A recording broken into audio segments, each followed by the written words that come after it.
तो अब हम एक्सरसाइज 3.2 स्टार्ट करने जा रहे हैं। इसमें हमें शुरू के 5 क्वेश्चन में किसी भी एक ट्रिगोनोमेट्रिक फंक्शन का वैल्यू पता है। जैसे फर्स्ट क्वेश्चन में cos x पता है, सेकंड में sin x पता है, और उसके मदद से हमें बाकी सारे ट्रिगो फंक्शंस का वैल्यू बताना है।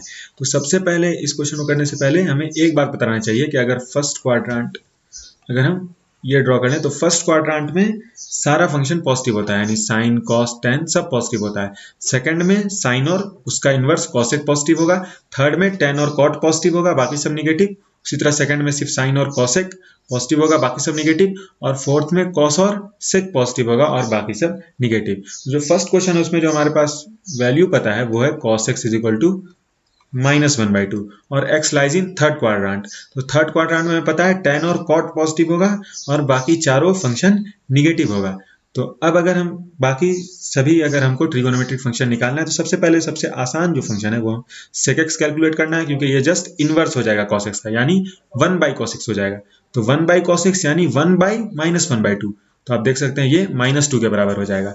अब जो बाकी चार ट्रिगो फंक्शन है तो सबसे पहले sin x निकालने के लिए हम इस आइडेंटिटी का यूज करते हैं जो आप पहले भी देख चुके होंगे, sin square x plus cos square x is equal to 1। यहां से हमें sin x की वैल्यू मिल जाती है, लेकिन उसका साइन क्या होगा ये हम इस बात से डिटरमाइन करते हैं कि वो किस क्वाड्रेंट में है। तो क्वेश्चन में है कि x थर्ड क्वाड्रेंट में है तो sin x निगेटिव होगा। तो सबसे पहले हम sin x की वैल्यू निकाल लेते हैं। अभी हम देखेंगे sin square x 1 minus cos square x है, यानी sin स्क्वायर एक्स 1 माइनस, आप देख सकते हैं -1/2 का स्क्वायर 1/4 हो जाएगा। तो 1 - 1/4 यानी sin स्क्वायर एक्स 3/4 के बराबर है। तो sin x प्लस माइनस √3/2 हो सकता है, लेकिन ये थर्ड क्वाड्रेंट में है तो sin x निगेटिव होगा। तो sin x की वैल्यू हो जाएगी -√3/2। अब cosec x जस्ट इसका इनवर्स हो जाएगा, तो cosec x की वैल्यू हो जाएगी -2/√3। अब जो दो ट्रिगो फंक्शन और हमें निकालना है वो है tan और cot, और हम tan x निकालने के लिए बहुत ही आसान तरीका है, हम sin x by cos x कर देंगे, क्योंकि हमें दोनों वैल्यू यहाँ पर पता है। और यहाँ पर tan x हम देख सकते हैं पॉजिटिव आ रहा है, -√3/2 डिवाइडेड बाई -1/2 यानी √3। लेकिन हम पहले भी पता कर सकते थे इससे, क्योंकि ये थर्ड क्वाड्रेंट में x है तो tan पॉजिटिव होगा, और हम देख सकते हैं tan पॉजिटिव आ रहा है तो हमारा रिजल्ट सही है, tan x √3 है। और cot निकालने के लिए हम cos बाई साइन कर सकते हैं या जस्ट 1/tan x कर सकते हैं, यानी 1/√3। तो हम देख सकते हैं हमने कैसे जस्ट एक फंक्शन पता था cos x और ये पता था कि x किस क्वाड्रेंट में लाई कर रहा है, तो हम बाकी सभी फंक्शन निकाल सकते हैं। क्वेश्चन नंबर 2 में sin x की वैल्यू 3/5 है और x lies in second quadrant, यानी सिर्फ sin और cosec x पॉजिटिव होगा, बाकी चारों ट्रिगोनोमेट्रिक फंक्शंस निगेटिव होगा। तो पहले तो हम जैसे आप पिछले क्वेश्चन में किए sin square x plus cos square x बराबर 1 यूज करके cos x की वैल्यू निकाल सकते हैं। लेकिन एक जो दूसरा तरीका है वो हम जानते हैं कि sin थीटा p/h के बराबर होता है cos थीटा b/h, यानी परपेंडिकुलर बेस और हाइपोटेनियस, और p square plus b square h square के बराबर होता है। ये ट्रायंगल, ये राइट एंगल ट्रायंगल हम पहले भी देख चुके हैं। तो यहाँ पर sin x की वैल्यू 3/5 है, यानी p/h 3/5 है, तो इसको हम 3 लिख सकते हैं, यहाँ पर 5 लिख सकते हैं। तो p/h 3/5 आ रहा है। अब p square plus b square h square के बराबर है, यानी 3 स्क्वायर प्लस b स्क्वायर 25 के बराबर है, तो b स्क्वायर 16 के बराबर है। तो b हम अभी 4 यहाँ पर एज्यूम कर लेते हैं। अब हमें जो बाकी ट्रिगोनोमेट्रिक फंक्शंस है उसका एब्सोल्यूट वैल्यू मिल जाएगा, यानी बिना साइन के हमें जस्ट उसका पॉजिटिव वैल्यू मिलेगा, और साइन हम इस बात से डिटरमाइन करेंगे कि वो किस क्वाड्रेंट में लाई कर रहा है। तो यहाँ पर क्वेश्चन में है कि x सेकंड क्वाड्रेंट में है तो sin x और इसका इनवर्स यानी cosec x पॉजिटिव होगा और बाकी चारों ट्रिगोनोमेट्रिक फंक्शंस निगेटिव होगा। तो सबसे पहले हम cosec x लिख लेते हैं। cosec x just 1/sin x हो जाएगा, या फिर यहाँ पर हम देख सकते हैं sin x p/h होता है और हम जानते हैं cosec x h/p होता है, तो वो 5/3 हो जाएगा। अब जो बाकी ट्रिगोनोमेट्रिक फंक्शंस है उसके लिए हम इस ट्रायंगल का यूज करेंगे और इस बात का यूज करेंगे कि वो साइन सेकंड क्वाड्रेंट में कौन सा साइन लेगा, पॉजिटिव या निगेटिव। और हम अब cos x की तरफ बढ़ते हैं। तो cos x हम जानते हैं b/h, b 4 है, h 5, तो ये 4/5 हो जाएगा। लेकिन x सेकंड क्वाड्रेंट में, यहां से हमें सिर्फ ये याद रखना होगा, यहां से हमें सिर्फ एब्सोल्यूट वैल्यू मिल रहा है, यहां से हमें साइन नहीं मिल रहा है। इस ट्रायंगल से साइन हमें अपने लॉजिक से डिटरमाइन करना होगा। x सेकंड क्वाड्रेंट में है तो cos x निगेटिव होगा, यानी यहाँ पर cos x माइनस 4/5 होगा। अब cos x माइनस 4/5 है तो sec x हम आसानी से डिटरमाइन कर सकते हैं, ये 1/cos x हो जाएगा यानी माइनस 5/4। अब हम tan x की तरफ बढ़ते हैं। tan x हम जानते हैं sin x by cos x से भी निकाल सकते हैं या फिर इस ट्रायंगल की मदद से भी निकाल सकते हैं। तो tan x p/b होता है तो 3/4, लेकिन सेकंड क्वाड्रेंट में निगेटिव होगा तो ये माइनस 3/4। और cot x b/p होता है या फिर 1/tan x, तो वो जस्ट 1/tan x कर देते तो हमें माइनस 4/3 मिल जाएगा।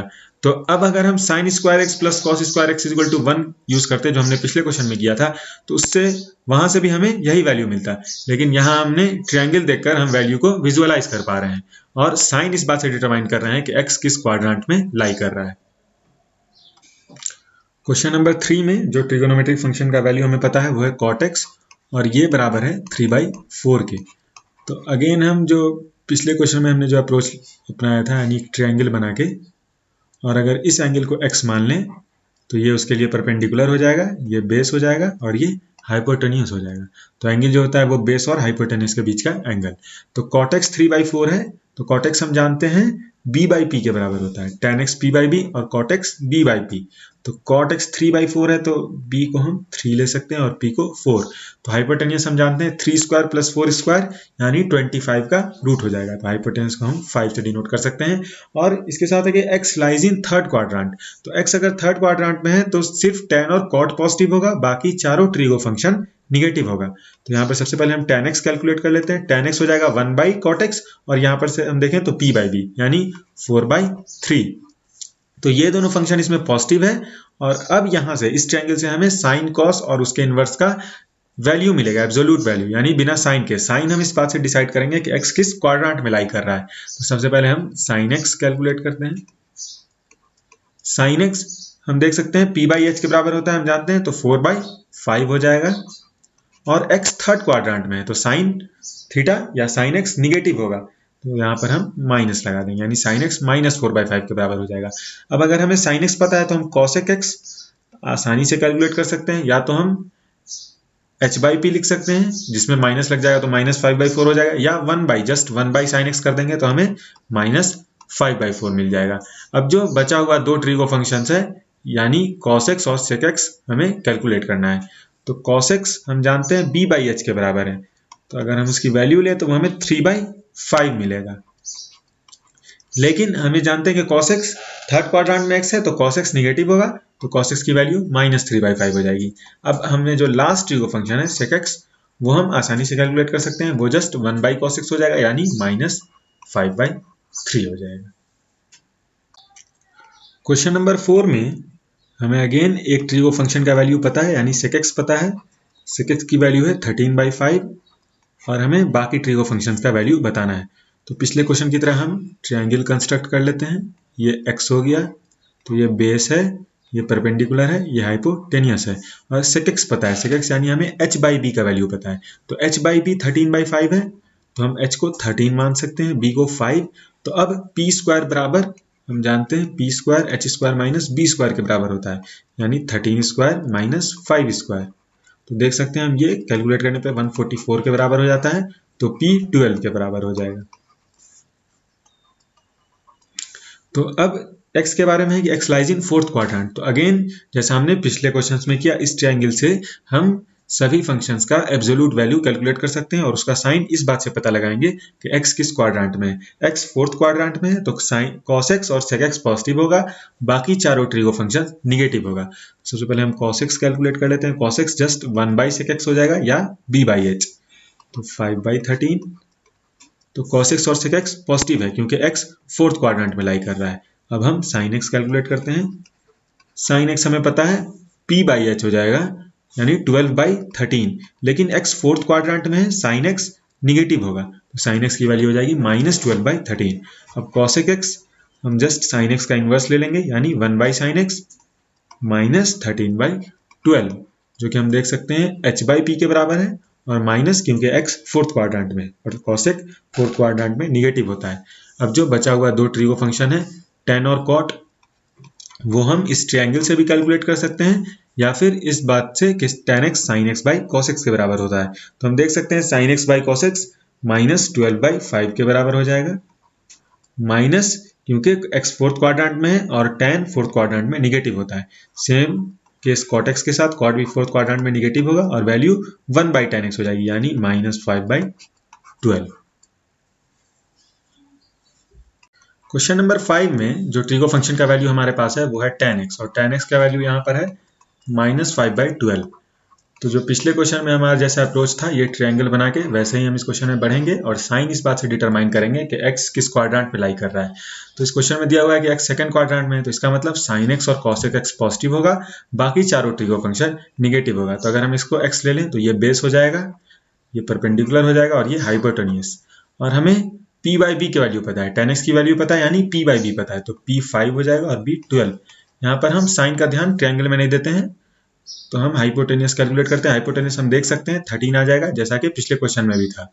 तो अब अगर हम सबसे पहले cot x कैलकुलेट करें तो cot x just 1/tan x हो जाएगा या b/p हो जाएगा, तो वो 12/5 हो जाएगा और माइनस साथ में आएगा क्योंकि x सेकंड क्वाड्रेंट में है और tan और cot सेकंड क्वाड्रेंट में निगेटिव होता है, तो cot x -12/5 हो जाएगा। और अब जो बाकी ट्रिगो फंक्शन है वो हम कैलकुलेट करेंगे। सबसे पहले sin x कैलकुलेट करते हैं। sin x हो जाएगा p/h यानी 5/13, और sin x पॉजिटिव होगा क्योंकि x सेकंड क्वाड्रेंट में लाई कर रहा है। सेम उसी तरह से cosec x भी पॉजिटिव होगा और cosec x की वैल्यू हो जाएगी 1/sin x यानी 13/5। तो अब जो बचा हुआ दो ट्रिगो फंक्शन है cos x और sec x, वो हमें कैलकुलेट करना है। तो cos x कैलकुलेट करने के लिए हम देख सकते हैं cos x b/h होता है यानी 12/13, लेकिन x सेकंड क्वाड्रेंट में है तो cos निगेटिव होगा, तो cos x की वैल्यू हो जाएगी -12/13, और sec x जस्ट इनवर्स होता है cos x का यानी 1/cos x, तो sec x की वैल्यू हो जाएगी -13/12। तो क्वेश्चन नंबर 6 में हमें साइन ऑफ 765 डिग्री का वैल्यू बताना है।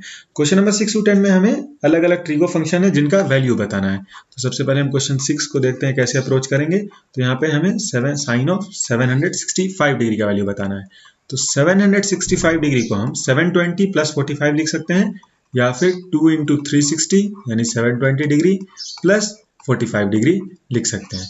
तो अब अगर हम एक चीज इस पर ध्यान दें तो हम जानते हैं कि सारे ट्रिगो फंक्शन सर्कुलर फंक्शन है, यानी 360 डिग्री के बाद फिर से रिपीट करते हैं। तो अगर हम कहीं पर 720 डिग्री या इवन नंबर ऑफ पाई या फिर 360 डिग्री या उसका मल्टीपल घटा दें या जोड़ दें किसी एंगल में, तो उसके वैल्यू को फर्क नहीं पड़ेगा। जैसे अगर साइन ऑफ 45 डिग्री है, अब अगर हम एक चक्कर लगा लें 360 + 45, तो वो भी साइन ऑफ 45 के बराबर ही होगा क्योंकि साइन सर्कुलर फंक्शन है। सेम अगर हम 2 चक्कर लगा लें यानी 720 डिग्री + 45 करें, तो वो भी साइन 45 के बराबर ही होगा। और ये बात सिर्फ साइन के लिए ही नहीं, सारे ट्रिगो फंक्शंस के लिए वैलिड है। तो यहाँ पर हम साइन ऑफ 2 × 360 को इग्नोर कर सकते हैं, क्योंकि अगर हम 2 चक्कर लगा के भी फिर 45 डिग्री बढ़ रहे हैं तो वैल्यू सेम होगा अगर हम कोई चक्कर यहाँ पर 360 डिग्री का नहीं लगाए होते। तो इसे हम साइन ऑफ 45 डिग्री लिख सकते हैं, और हम साइन के टेबल से जानते हैं कि साइन ऑफ 45 डिग्री 1/√2 के बराबर होता है।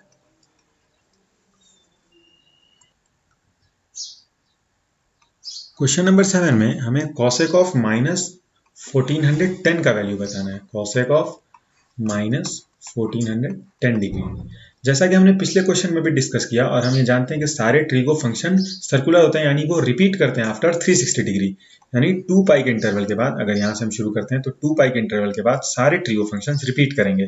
तो अगर हम 360 डिग्री या फिर 360 डिग्री का कोई भी मल्टीपल इसमें ऐड करें तो इसके वैल्यू में फर्क नहीं पड़ना चाहिए। जैसे अगर यहाँ पर साइन 30 डिग्री है, हम आर्बिट्ररी कोई भी एग्जाम्पल ले रहे हैं, तो साइन 30 डिग्री में अगर हम 360 ऐड कर दें फिर 360 ऐड कर दें तो उसमें वैल्यू में फर्क नहीं पड़ेगा, उसका वैल्यू साइन ऑफ 30 डिग्री के ही बराबर होगा।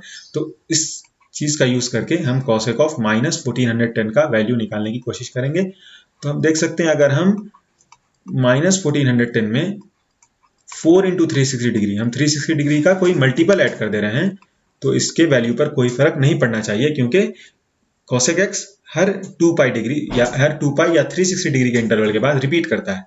तो हम इसमें 4 × 360 डिग्री यानी 1440 डिग्री ऐड कर दे रहे हैं। तो ये वैल्यू हो जाएगी cosec -1410 डिग्री + 1440 डिग्री। तो हम देख सकते हैं ये cosec 30 डिग्री के बराबर हो जाएगा। तो cosec 30 डिग्री की वैल्यू हम सब जानते हैं 2 के बराबर है, लेकिन अगर हम ऐसे कैलकुलेट करना चाहें तो cosec साइन का इनवर्स होता है, तो 1/sin30 और sin30 की वैल्यू 1/2, तो 1/1/2, तो 1/1/2 यानी ये 2 के बराबर हो जाएगा। क्वेश्चन नंबर 8 में जो ट्रिगो फंक्शन हमारे पास है वो है tan of 19π/3। तो जैसा कि हमने पिछले क्वेश्चन में देखा कि अगर हम 360 डिग्री या 2π का मल्टीपल इसमें से ऐड करते हैं या सब्ट्रैक्ट करते हैं एंगल से तो कोई फर्क नहीं पड़ता, क्योंकि कोई भी ट्रिगो फंक्शन 2π या 360 डिग्री के इंटरवल के बाद रिपीट करता है। तो हम tan of 19π/3 को tan of 6π + π/3 भी लिख सकते हैं। हम देख सकते हैं कि ये 19π/3 के बराबर है और tan of 6π 2π का मल्टीपल है, यानी 3 राउंड्स ऑफ 2π। तो हम उसे हटा भी दें तो कोई फर्क नहीं पड़ेगा, क्योंकि हमने देखा है और पहले भी लगातार डिस्कस कर रहे हैं कि सारा ट्रिगो फंक्शन 2π इंटरवल के बाद रिपीट करता है। तो अगर हम 6π को इग्नोर कर दें तो इससे वैल्यू पर कोई फर्क नहीं पड़ेगा। तो हम इसे tan of π/3 लिख सकते हैं और हम जानते हैं कि tan π/3 √3 के बराबर होता है, √3। तो क्वेश्चन नंबर 9 में हमें जो वैल्यू बताना है ट्रिगो फंक्शन का वो है हमारे पास sin of -11π/3।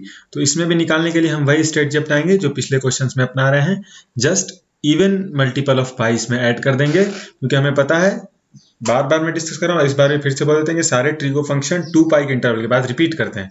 तो हम 2π 4π या 6π अगर इसमें जोड़ दें या घटा दें इसमें से तो कोई फर्क इसके वैल्यू को नहीं पड़ेगा। तो sin 11π/3 प्लस हम 4π जोड़ देते हैं, हम देख सकते हैं ये π/3 हो जाएगा। 3 × 4 12π, तो 12π - 11π 1π/3, तो ये sin π/3 के बराबर हो जाएगा। तो हम देख सकते हैं sin of -11π/3 sin of π/3 के बराबर है। तो sin π/3 हमें पता है sin of 60 डिग्री यानी √3/2। क्वेश्चन नंबर 10 में जो हमें वैल्यू चाहिए वो है cot of -15π/4 का।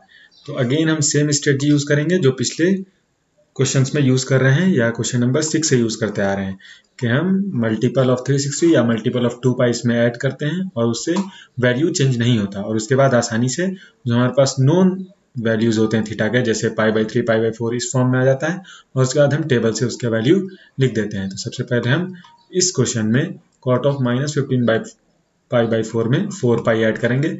हम जानते हैं कि इससे इसका वैल्यू नहीं बदलेगा, और अब देख सकते हैं कि ये cot of -15π/4 plus 4π cot of